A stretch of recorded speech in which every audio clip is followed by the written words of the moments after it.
Alimento diario, serie, y será predicado este Evangelio del Reino.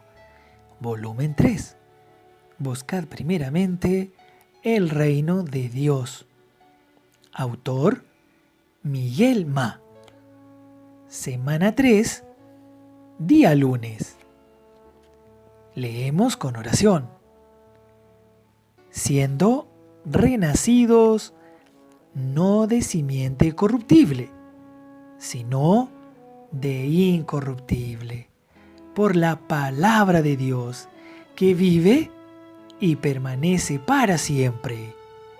Siendo, aleluya, siendo renacidos, amén, no de simiente corruptible, claro que no, sino de incorruptible, Señor Jesús, por la palabra de Dios, aleluya, que vive, sí, que vive y permanece para siempre, alabado sea el Señor. Primera de Pedro, capítulo 1, verso 23. Hoy presentamos una simiente incorruptible.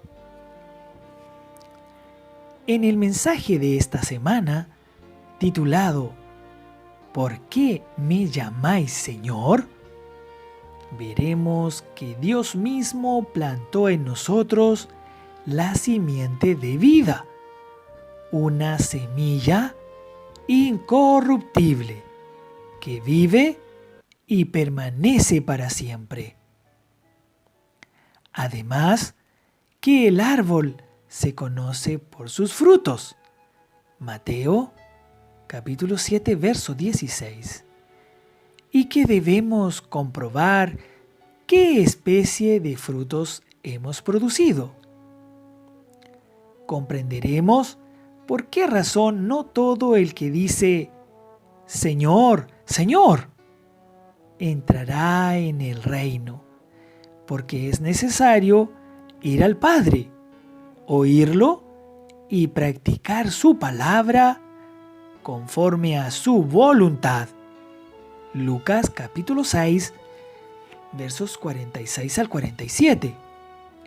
Por último, veremos que recibimos el poder del Espíritu Santo para predicar el Evangelio del reino hasta lo último de la tierra. Hechos capítulo 1, verso 8. La voluntad de Dios es que nos acerquemos a Él en la esfera celestial, porque Él desea transmitirnos el Evangelio del reino, es decir, la palabra que tiene el poder de cambiar nuestra vida. Por eso debemos comprender la importancia de la palabra de Dios, principalmente porque es muy específica para el momento actual. En Primera de Pedro leemos que fuimos renacidos no de simiente corruptible, sino de incorruptible, por la palabra de Dios que vive y que permanece para siempre. Porque toda carne es como hierba, y toda la gloria del hombre como flor de la hierba. La hierba se seca y la flor se cae, mas la palabra del Señor permanece para siempre. ¡Aleluya! Y esta es la palabra que por el Evangelio ha sido anunciada. Primera de Pedro, capítulo 1, verso 23 al 25. La palabra que el Señor nos ha dispensado es una simiente incorruptible, que vive, es permanente y pertenece a la esfera celestial. Por eso produce vida. Para dispensarla a nosotros, el Señor se sienta en el monte, lejos de la esfera terrenal, esperándonos, Señor Jesús. El apóstol Pedro estableció una comparación entre la esfera terrenal y la esfera celestial. Él dijo que toda carne es como hierba, y toda la gloria del hombre como flor de la hierba, que la hierba se seca y la flor se cae. Podemos decir que todo lo que se siembra en la esfera terrenal pasa, se seca y también cae. Pero aleluya, la palabra del Señor permanece para siempre. Además añade, esta es la palabra que por el Evangelio os ha sido anunciada, lo cual significa que aquello que el Señor sembró en nosotros, por medio de esta palabra, es algo vivo, que permanece porque fue plantado en la esfera celestial. De acuerdo con el Evangelio de Mateo, toda planta que no plantó mi Padre celestial será desarraigada. Mateo 15, verso 13. Este es un versículo extremadamente fuerte, porque podemos entender que hay plantas que el Padre plantó y también hay algunas que Él no plantó. Estoy muy contento porque al creer en el Señor Jesús, fuimos plantados por el Padre y no seremos desarraigados. Eso se refiere a nuestra salvación. Dios plantó en nuestro corazón la simiente divina. ¡Aleluya! Nuestro corazón es la buena tierra que recibió esa simiente. Y llegamos a ser hijos de Dios por medio de la vida eterna, que es permanente. Por eso debemos ser cuidadosos en cuanto a lo que es sembrado en nuestro corazón. Con nuestro permiso, Dios plantó en nosotros la simiente de vida. Pese a ello, también con nuestro permiso, otras cosas fueron plantadas en nosotros por el hombre y por el enemigo de Dios.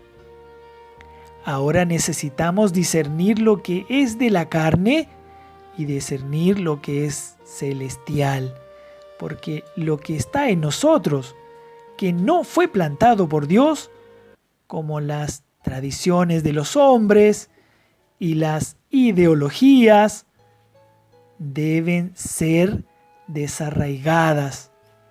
En Primera de Juan está escrito: sabemos que todo aquel que ha nacido de Dios no practica el pecado, pues aquel que fue engendrado por Dios le guarda, y el maligno no le toca. Sabemos que somos de Dios, y el mundo entero está bajo el maligno. Primera de Juan, capítulo 5, versos 18 y 19. Estas palabras se refieren a la nueva creación. Aquel que es nacido de Dios es la nueva creación, y el maligno no puede tocarlo en la esfera de la nueva creación. Fuera de esa esfera están las obras de la carne, las cuales serán desarraigadas, puesto que solo nos traen perjuicios. El Evangelio de Juan nos aclara que lo que es nacido de la carne, carne es. Y lo que es nacido del Espíritu, aleluya, Espíritu es. Este versículo de la Biblia es muy importante, ya que nuestra carne es simbolizada por dos animales terribles, Behemoth y Leviatán, descritos en el libro de Job, capítulo 40, versos 15 y capítulo 41, versos 1, y que habitan en nuestro interior. Behemoth tiene una apariencia de bonachón y representa la parte buena de nuestra carne. Pongamos atención al hecho de que, independientemente de la apariencia, el que nace de la carne es carne, y su resultado es muerte. Porque todo lo que hay en el mundo, los deseos de la carne, los deseos de los ojos y la vanagloria de la vida, no provienen del Padre, sino del mundo. Primera de Juan, capítulo 2, verso 16. Todas las cosas procedentes del mundo pasan, pero el que hace la voluntad de Dios, aleluya, permanece para siempre. La palabra que fue plantada en nosotros es viva, permanente y tiene un objetivo: cumplir la voluntad de Dios, Señor Jesús. Pregunta para hoy: ¿qué relación hay entre los animales descritos en el libro de Job y las cosas que Dios no plantó en nosotros? Sean todos muy bendecidos.